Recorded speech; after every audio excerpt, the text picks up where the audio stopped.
Yeah, I literally post JuJu Smith-Schuster. I drew a bunch of balloons and birthday cakes and then ripped the rest of the page of my notebook out. So I got nothing else. You're listening to Let's Talk Fantasy Football, where men of fantasy genius have realized, hey guys, we don't need real football skills to dominate on the fantasy field. Yeah. So slap on your pads and grab your helmet. Shit's about to get real.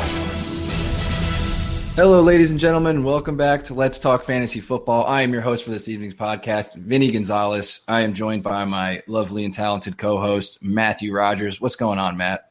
What is up, Vinny?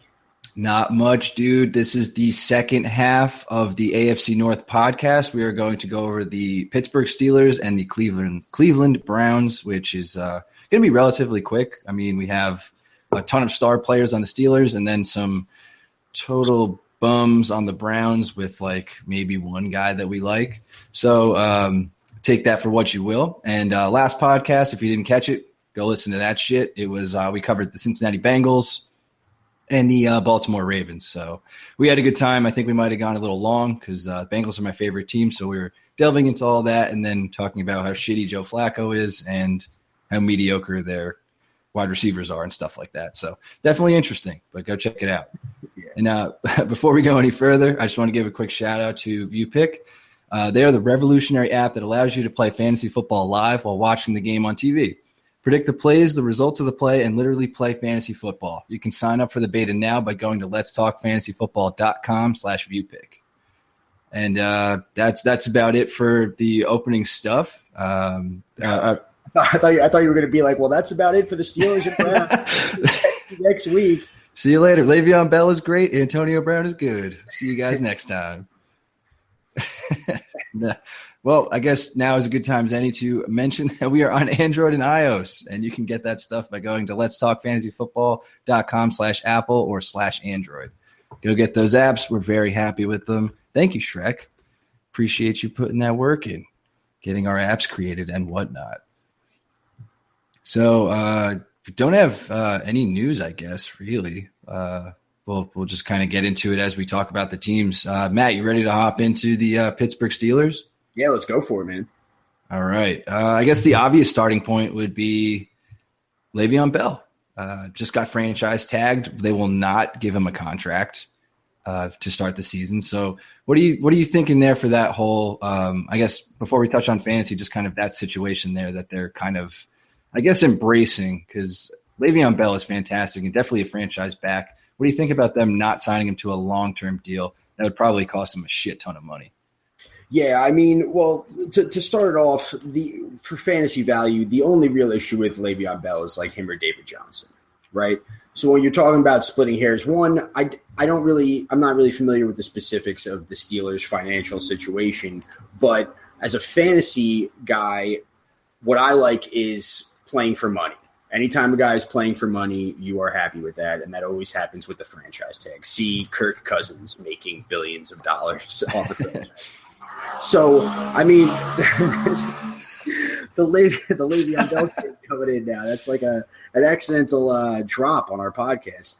But, yeah, I mean, I'm a David Johnson guy. If you got one of the first two picks, you got to take Le'Veon Bell. He's an absolute monster. He's one of the best things to happen to fantasy football in the last 3 or 4 years. Yeah, I mean, you can expect just constant production from him. They love to feed him. He's a central, integral part of that offense. We've seen time and time again that him and Antonio Brown, who we'll get to in a minute, can both be top players at their position, even while on the field at the same time, which is great. Personally, if anything, I think the franchise tag just helps how I feel about him. He is going to miss a decent part of training camp. Right? Is that still going on, or is that changed post-tag? I think he has the option to show up late August if he so chooses, which I can't say for Bell, but I think he would probably do that. He kind of seems like that kind of guy. Yeah, the last thing I'll say is that Le'Veon Bell has proved that he's worthy of a top 2 pick when he is suspended for 3 games. So right, exactly. He's not this year, so just don't overthink that shit, please. You're lucky if you're picking the top 2.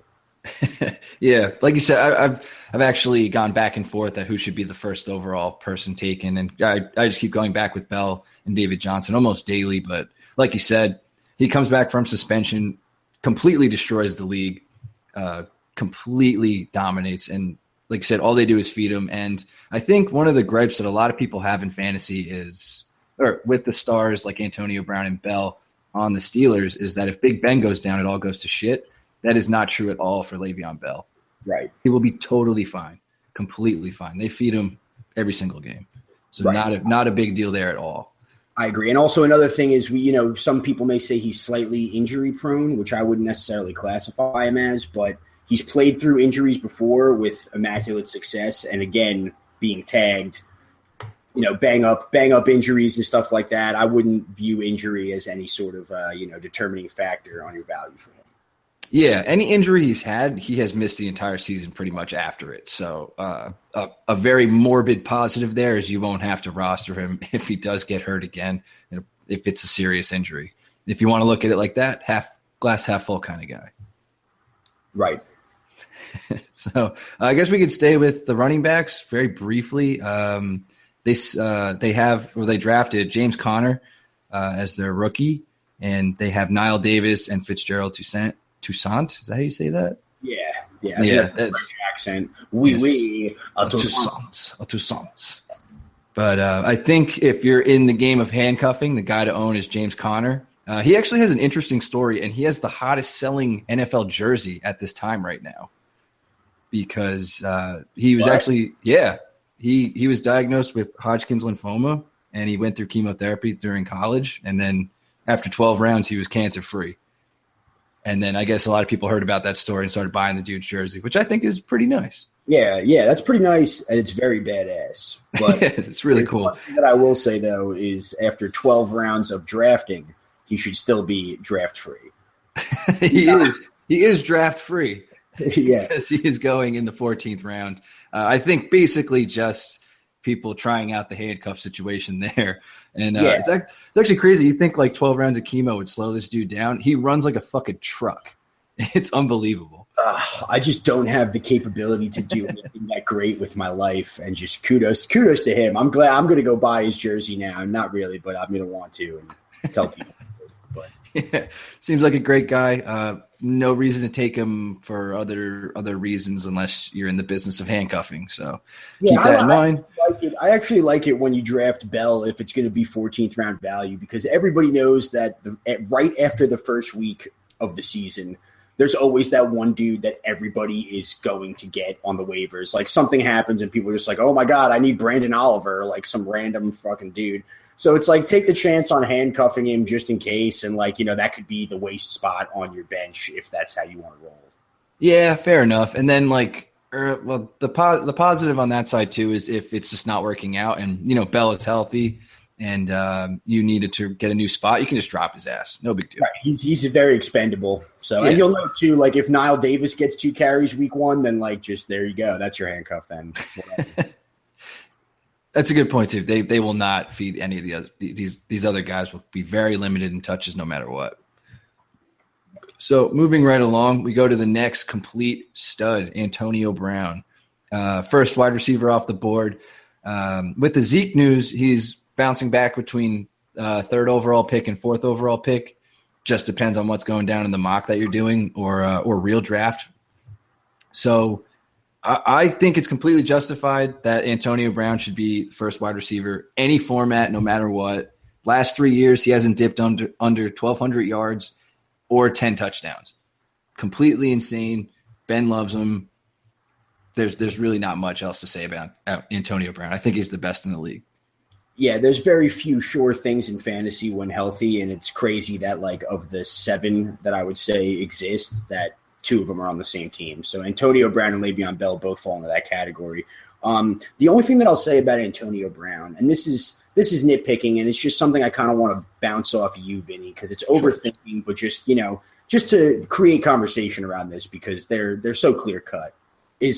So how rare, this is rhetorical, how rare is it that a guy drafted number 1 in his position finishes number 1 at that position? It almost never happens. So, for instance, Antonio Brown last year was clear-cut number 1 pick, should have been, right? Finished wide receiver 3. Now, the wide receivers that finished above him were Jordy Nelson and Mike Evans, both drafted in the second round. So the only thing that I want to talk about is if that, and Zeke news will have to follow, but if you're confused at pick 3, or preferably I wouldn't want to pick at 3 or 4, but is there something to be said by, if you have a choice of pick, dropping to 6 and taking like a McCoy, or if you're 3 and definitely want to go Zeke, that there's like T.Y. Hilton was a top 5 receiver last year, and he went in the second round and is again going in the second round.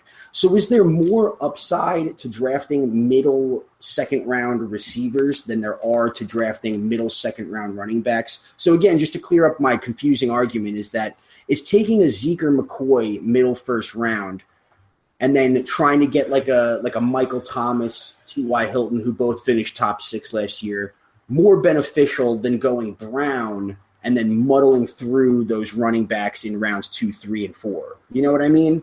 Yeah, I mean, you got to have a lot of balls, one, to do that. And I think if you have a chance at Antonio Brown, you take Antonio Brown. I feel like when you're doing your strategy, there's way more risk involved than there needs to be. If you're I feel like you're causing a problem for yourself when you overthink it like that. Like, just take Antonio Brown. And like you said, he finished 3rd, but like, so the fuck what? Right. No, you're right, because he totally has the best chance to finish top 5 of any wide receiver.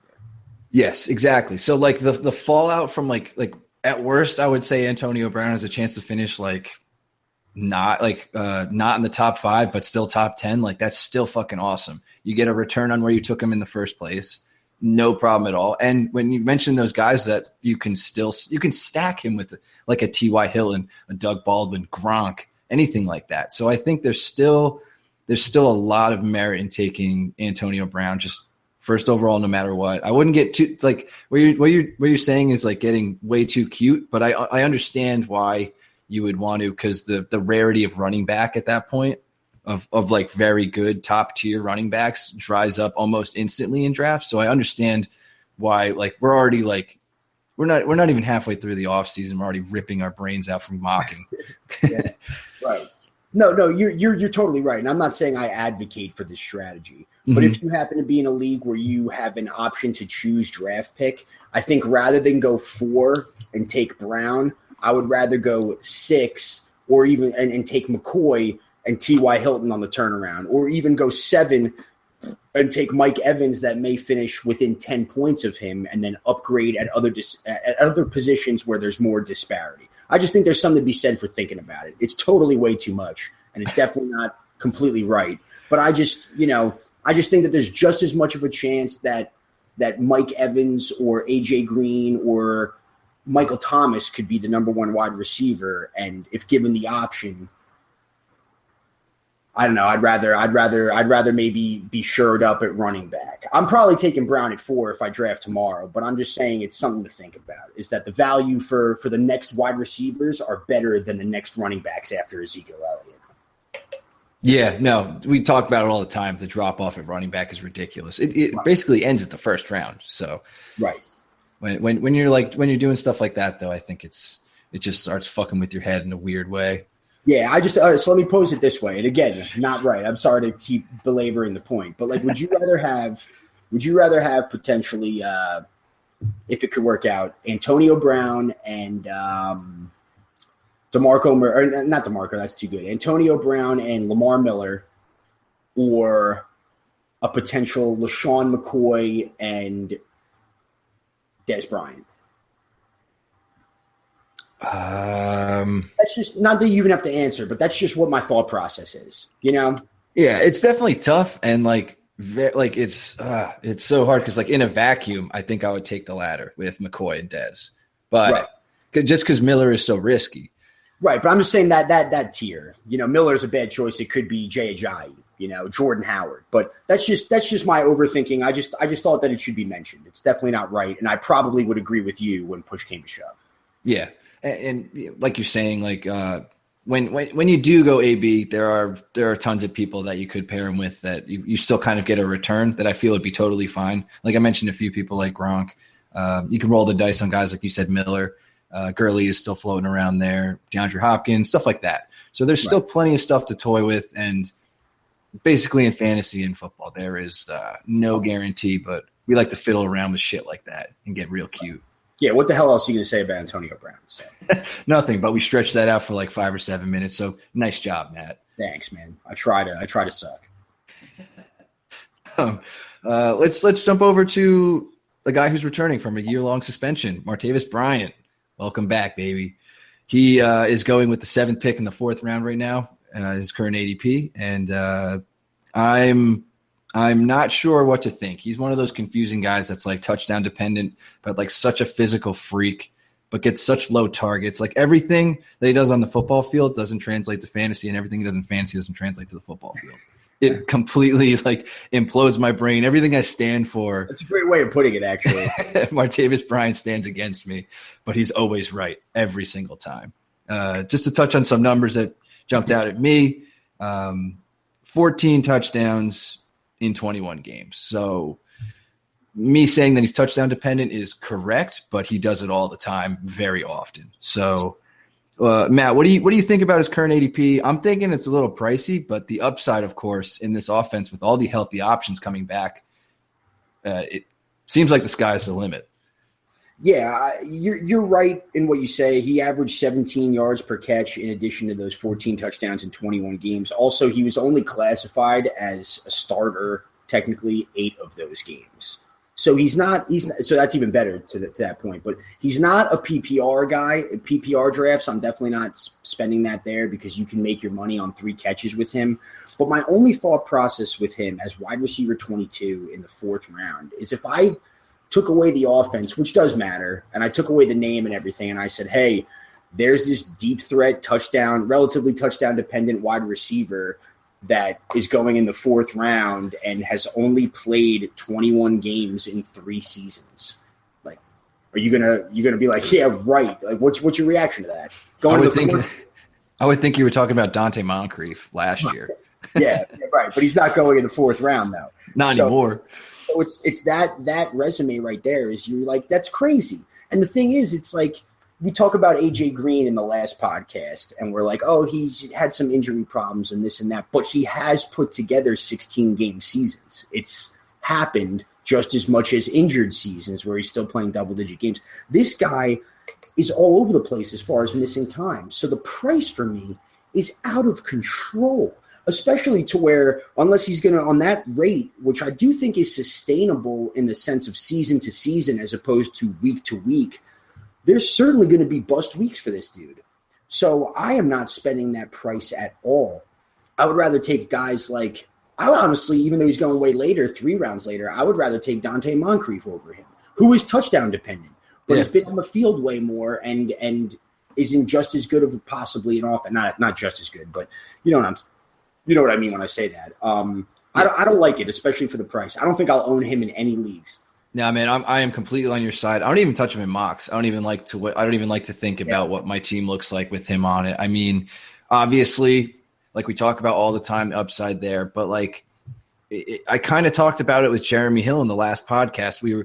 For so many years, you're drafting him like he's not touchdown dependent, and you want him to break out in a way that he just might not. That could be the case for Martavis Bryant, where he's just constantly getting touchdowns like week to week, but it's very unsustainable, unpredictable, and just it fucks with you on multiple levels. Lineup wise, mentally, it's a huge clusterfuck, and it's super early. Like when we were talking about him a couple weeks ago, I think we just loosely touched on some ADP stuff on a podcast. He was like going in the 6th, and the next week he's going in the 5th, already up to the 4th. It's completely out of control. Yeah, I think he's being drafted based on his like extrapolated stats where it's like if he puts together on this pace a full season, he's catching like 1,300 yards and 12, 13 touchdowns. And it's like as much as that is possible, even if he does play 16 games in that offense where you want to talk about mouths to feed, I mean, he could still get his work on big things. But, I mean, you got 2 of the most useful weapons in the NFL on one team. So I don't think week to week that value is there, especially in PPR. I think that's more of a boomer bust guy like that. Even Deshaun Jackson in his prime years, I feel like wasn't going this early solely because, I mean, other than his, like 2 or 3 years, maybe a couple years ago, but he would never go here. And he's a similar type of player who sees the field more. Yeah, completely agree. This is probably the most we've ever agreed on anything really in the history of the podcast. Yeah. So where do you stand politically? No, I'm kidding. Well, let's get into it. Yeah. No. Oh, another thing. Wait, one last stat on Bryant. Gotcha. 54% catch rate.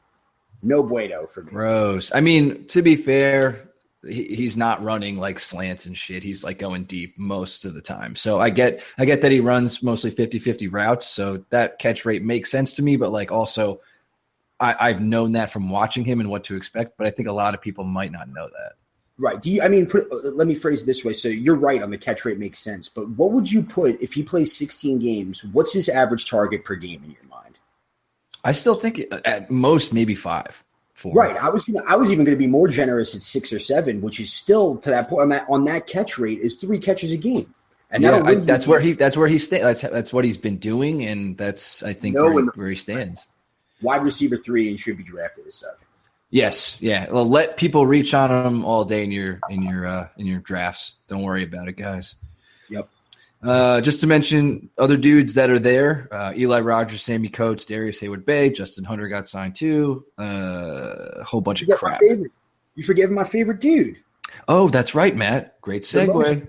I think that again, this is not someone that should be drafted. None of those dudes should be drafted. Right. Of those guys, a guy that they just drafted, JuJu. Is it JuJu Smith-Schuster or JuJu Schuster-Smith? I'm screwing up now. I just wrote it down as JuJu SS because that's just I can't write that much. The SS JuJu. He just got himself a nickname. Yeah, JuJu Smith-Schuster. So pretty much the only reason why I want to mention him is because he should not at all be drafted. But the Steelers don't have any sort of tight end production going on whatsoever. And with Martavis Bryant being back, I'm not saying this is something you can bank on consistently, but this dude is a 6'1", 215 receiver that they expect to just feast over the middle in some situations. And I think guys that have Sammy Coates has been startable, not a lot, but has been startable. Even DHB on the Steelers, I feel like was kind of picked up at points in the last 2 years with them. But not that should happen, but I think it did happen. I don't know. It's just something to keep an eye on. He's a young guy. He's athletic. He's different. And, if Le'Veon Bell and Antonio Brown see a lot of coverage, it wouldn't be ridiculous that this dude caught 5 touchdowns this year. When that'll happen, I don't know.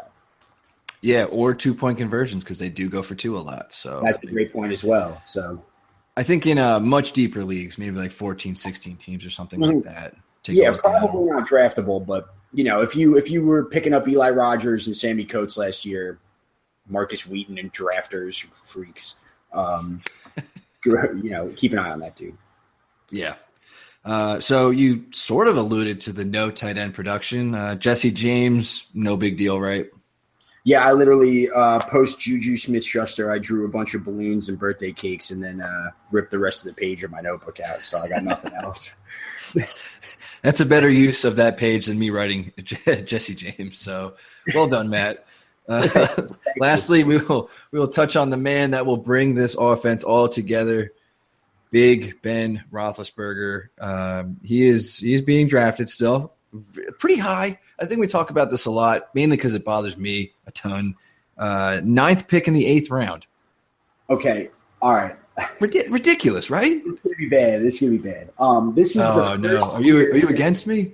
This is the first year ever that I am down with Big Ben's ADP. And the only reason why. It's been the same forever. What are you talking about? I know. But never has he been expected and never has had Bell, Bryant, and Brown on the field at the same time. And going into the season this year, that is expected to happen, which has never happened before. Granted, he's only played 2 full seasons, right? And he's going at quarterback 8. He's always hurt.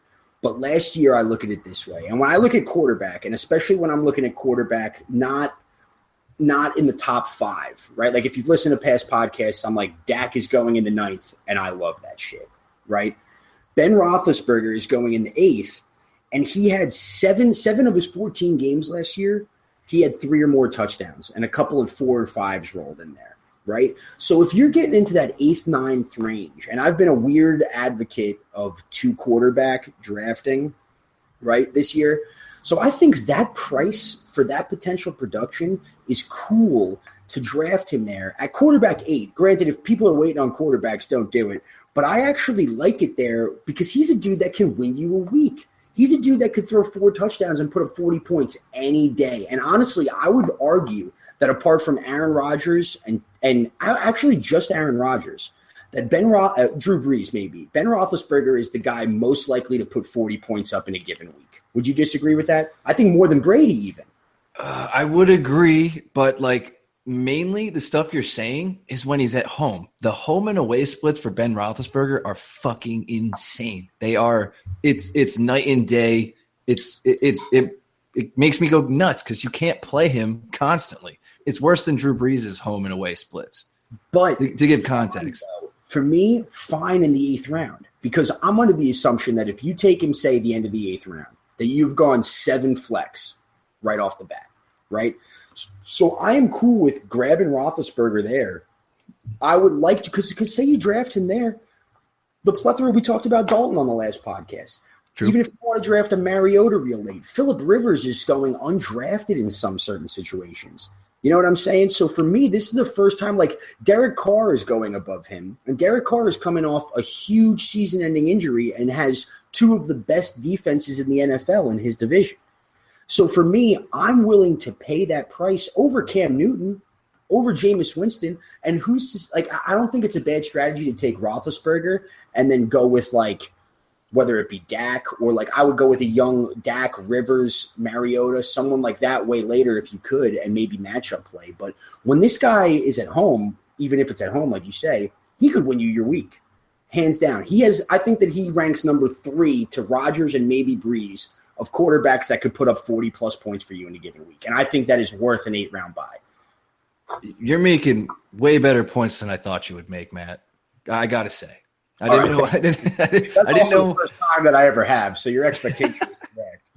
Yeah, I really didn't know what to expect when you started going off, but definitely made some very valid points. It's just, for me, it's the breaking down in away games. You could also need those weeks, and he just shits the bed. I remember last week he went against Miami and had 2 points maybe. I was just how do you do that after putting up, like you said, 35 points last week? It makes no sense. It's just one of those weird freak things.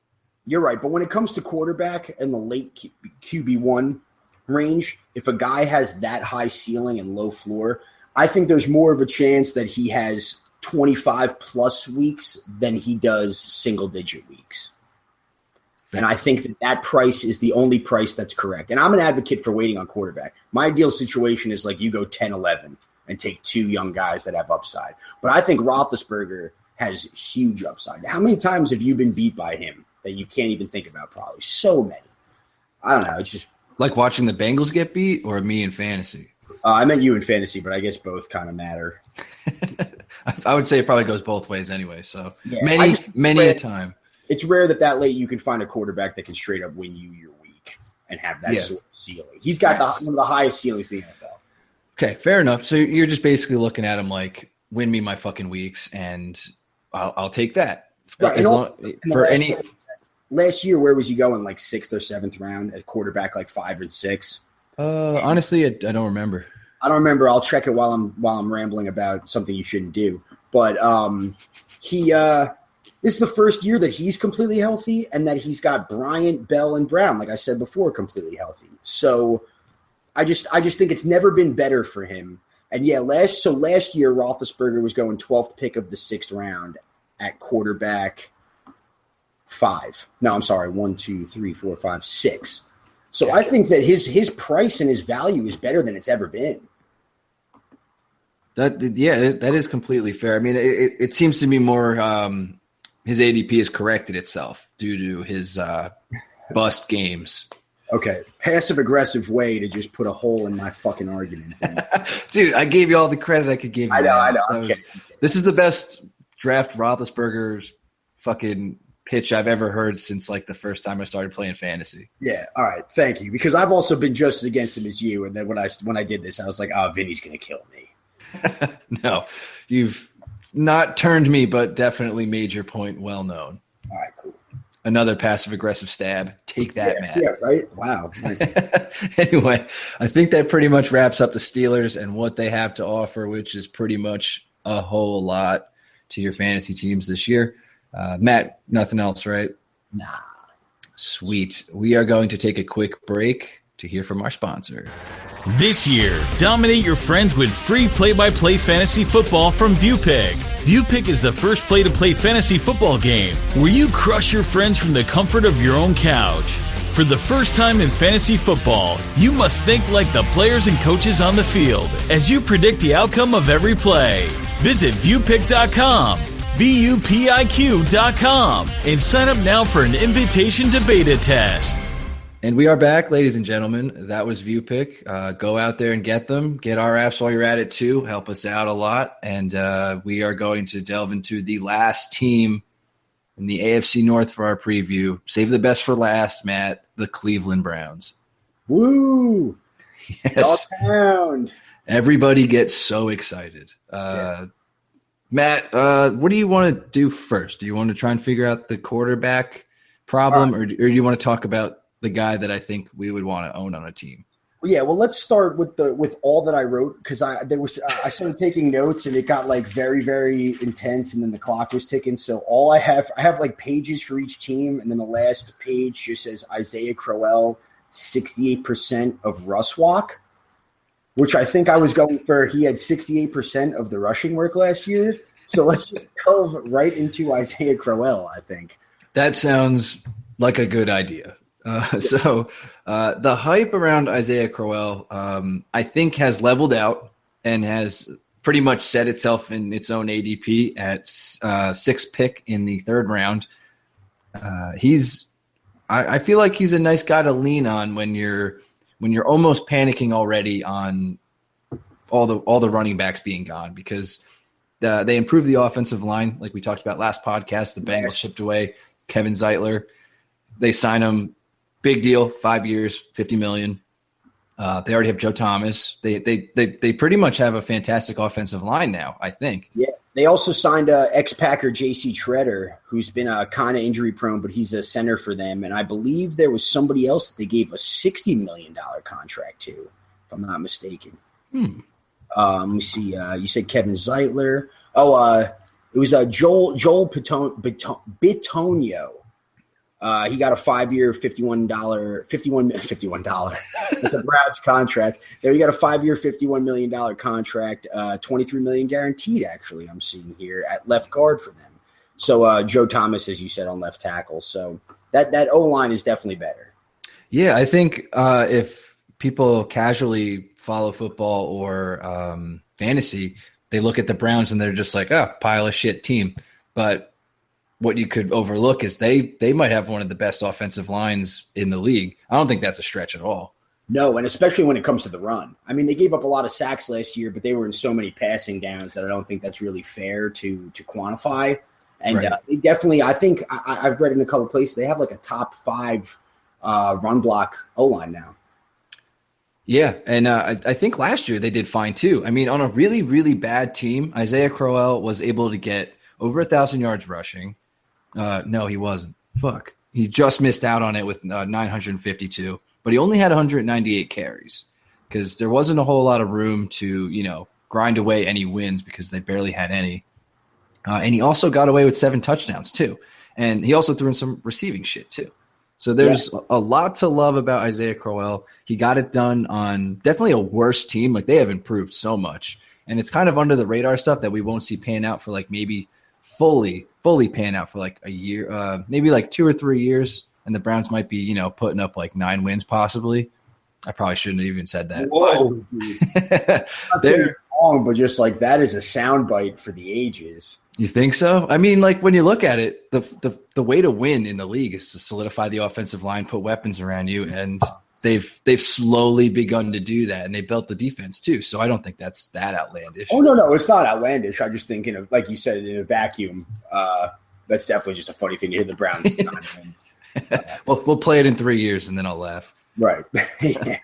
But what Crowell can bring to the table was already shown last year. And I feel like that ADP is completely justified, and I would love to own some Crowell this year. I just think it's all going to depend on like how many games they win, which I don't think will be a lot like last year, but he's shown the ability to get it done. Yeah, I am totally on board with everything you've said. It is absolute insanity with all the stats you just gave about how bad that team was last year that he finished in like the top 15-ish running backs. Exactly. We talked on the last podcast about the Ravens, who got way more opportunities, not necessarily individually, but just as a running back core. And Crowell just, answered the bell every single time. And just law of averages says that you would hope that like the Browns – win 3 games. Like they can't be as bad as last year. And they were the worst team in the league last year and had one of the better running backs in the entire league. So let's look at this ADP. I think his price, by the way, is perfect. Yes. Where it should be. Very much so. Because Lamar Miller goes early third, and then it goes Isaiah Crowell as the running back after that. Joe Mixon, who we talked about on our last podcast, who has way more upside but a lot more risk. Ty Montgomery, Christian McCaffrey, Carlos Hyde, Spencer Ware. I think with the possible exception of Spencer Ware, and we'll need to learn more about that, Crowell, without a doubt, has the highest floor of all of those dudes. Absolutely. I would even make an argument that he has a higher floor than Miller. Yeah, I actually completely agree with that. I think that his ceiling doesn't offset it, but I know you probably think that as well. But he has a higher floor than Gurley. Yeah, he does. Absolutely. Yeah. I was going to bring up the point that in mocks, I've had a chance to have a go at all 3 of those guys. And each time I think I've gone Crowell or Miller. And I think Crowell edges Miller out in those situations, which I did not think I would do, but I think that's the right call.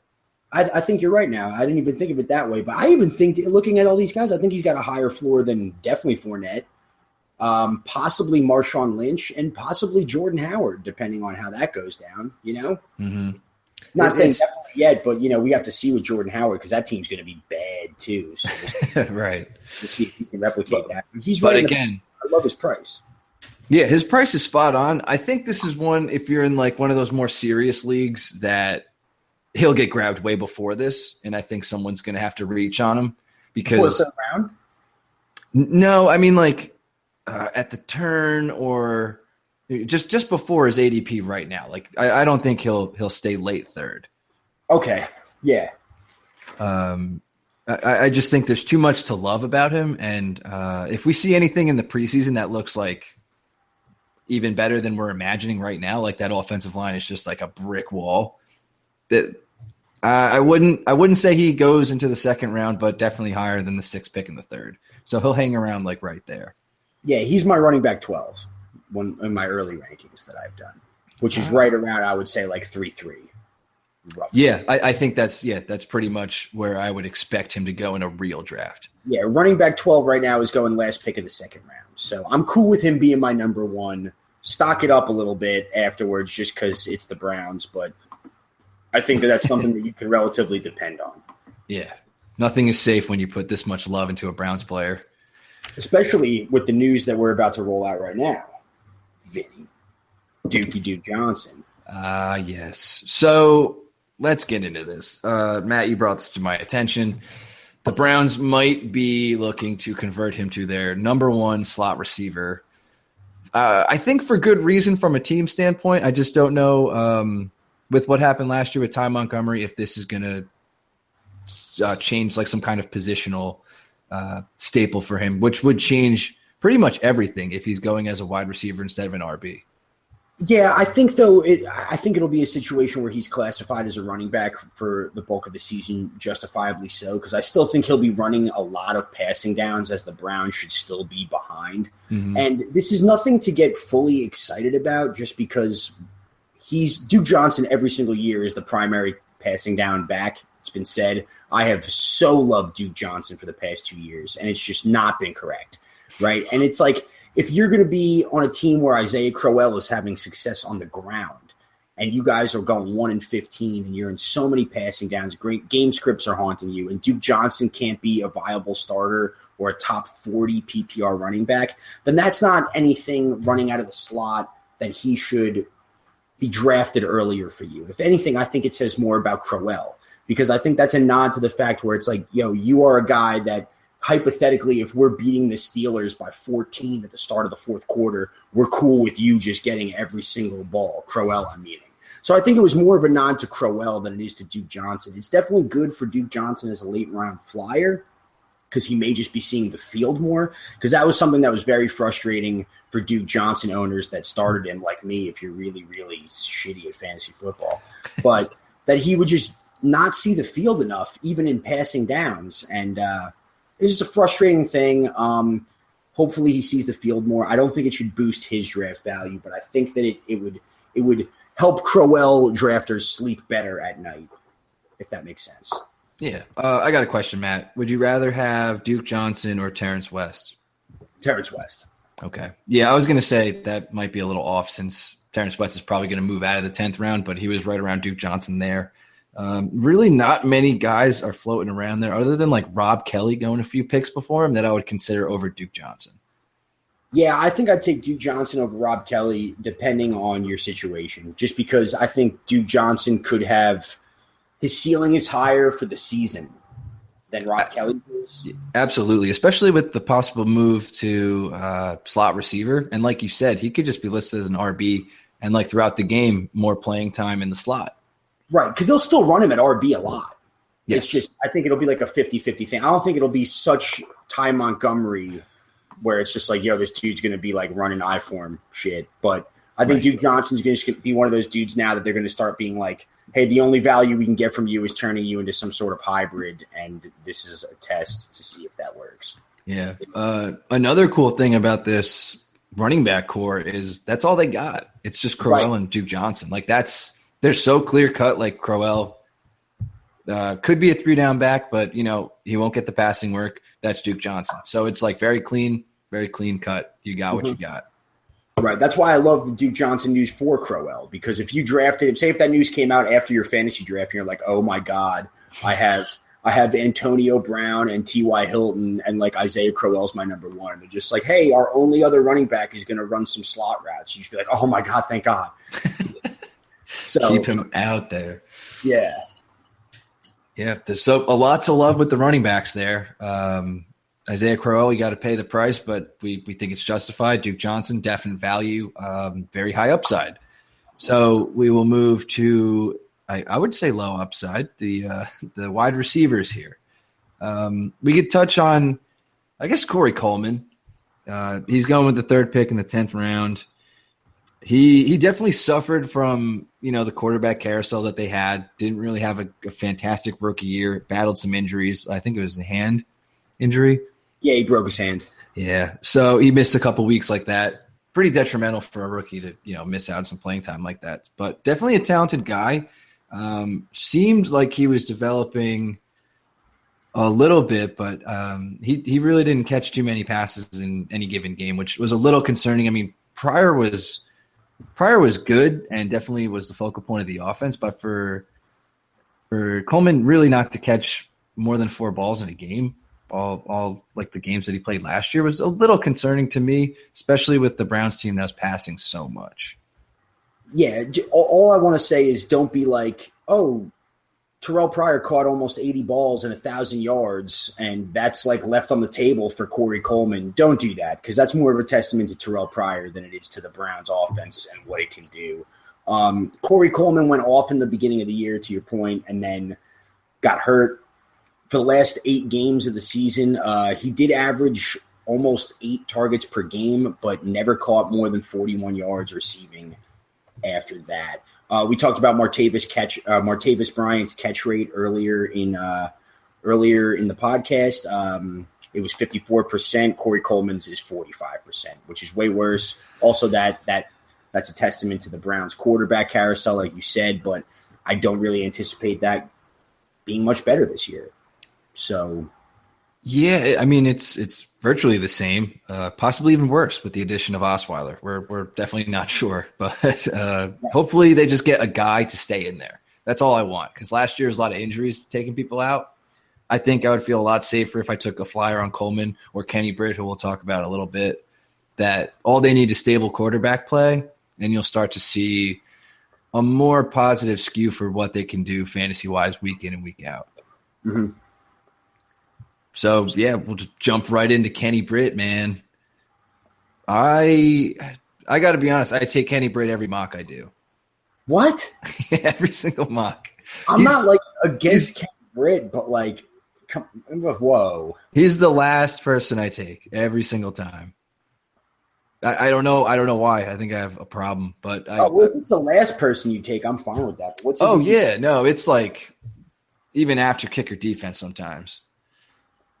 Oh yeah, I mean that's totally. I think that's great. Yeah. I have some sort of delusion that he's going in like the 12th round, and I'm gonna check that. But Kenny Britt at that value is great. I see him at the second pick of the 11th round, so you're just getting great value in every mock. You son of a bitch. Yes, and it's weird because I mock on Fantasy Football Calculator, and his ADP is the second pick in the 11th. So even when people normally, like, I guess people could leave and the computer will draft out, somehow I always get him like super late. I think I can't even imagine why. I mean, it's a nice flyer. Like it's a perfect flyer. He's on a bad team. They're going to have to throw a lot. I think Kenny Britt is good for what he's been able to do. He's known is bad quarterbacks and bad teams. So getting to the Browns finally for Kenny Britt is like an achievement in itself. Like he's finally home. So I think Kenny Britt's going to have a very, very Kenny Britt solid year. I mean, even last year he went over 1,000 yards on the Rams. I believe he went over 1,000. Yeah, maybe. I don't know. I'm not gonna support. If that. he did, I think it was 1,001 yards. Yeah. So while you look that up, if you are, I'm going to talk to Kenny Britt. I think where he's going, he's definitely a great late round flyer, veteran wide receiver on a team that's going to be chucking it. It's like I think he could benefit more from what you look at from Terrell Pryor last year. Did he go for 1,000? Dude, I was completely right, except he had 1,002 yards. Oh, dude, that's so wrong. Price is Right. You are done. No, Price is Right, actually. Dude, I'm on the money. Prize. You win the big prize. Wow. Good job. Thanks, man. But yeah, I definitely like him as a late round flyer. When I'm looking at the second pick in the 11th round, while that value kind of makes sense, I'm looking at guys going right after him. So it's Mike Wallace. I don't really like Mike Wallace right after him. But Rashard Matthews, I'll take over him. John Ross, probably not. Taylor Gabriel, yes. Kevin White, definitely. And Sterling Shepard, definitely. I'm taking over Kenny Britt, personally. But I think his price kind of falls right in there. He's wide receiver 6, just as good of a late round flyer as anybody else. Yeah, it's just, in your draft, I'm sure he'll get passed up constantly, and he'll be there like around the last round. So it's a nice flyer to take. Just when you get caught up in drafts, you kind of forget like you might have filled your roster out or something like that. I do that in mocks all the time. I'm just like, oh shit, I need some shit. And I find Kenny Britt. So that's basically how I became, kind of enticed with what he could possibly bring at like the cheapest possible value in a draft. Oh yeah, like he could be the best wide receiver 6 in all of fantasy, I would say.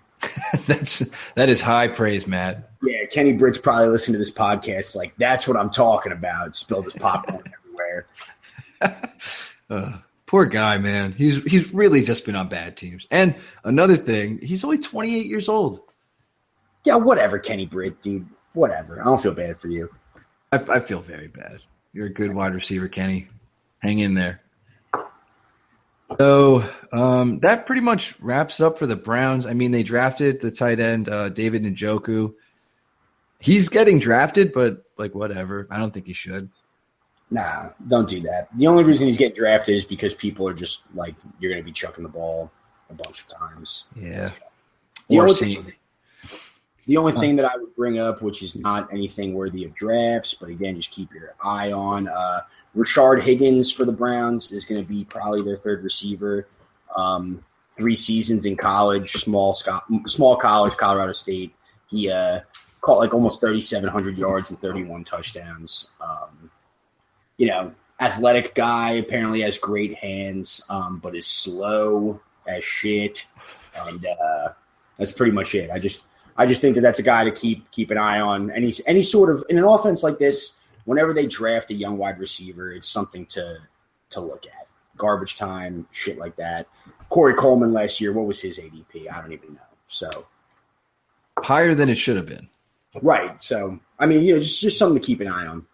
Yeah. So, yeah, when the season starts panning out, if that's happening, could be an interesting ad during first couple of weeks. Yeah, probably not. It's more just me being like, the Browns may have anybody, please. You've actually done that the last couple of podcasts with just some random wide receiver. They like, don't draft him, but look out.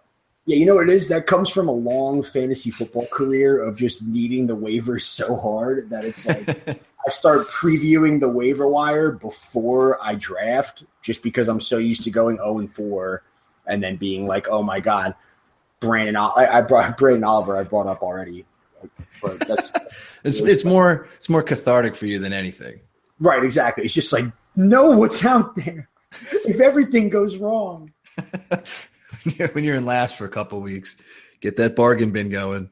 Right, exactly. Know which is the right waiver. So that's definitely it for the Browns, and that is it for the AFC North.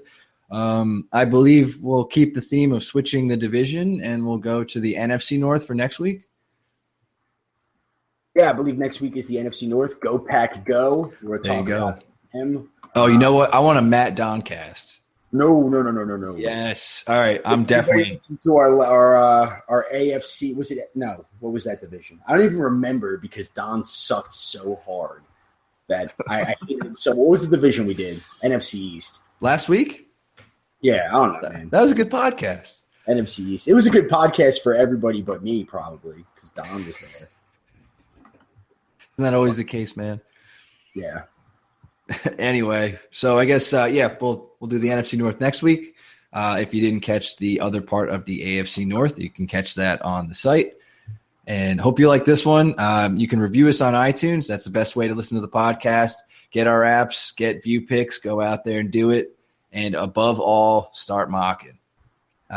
For Matt Rogers, I'm Vinny Gonzalez, and we will see you the next time. This has been Let's Talk Fantasy Football. Thanks for listening.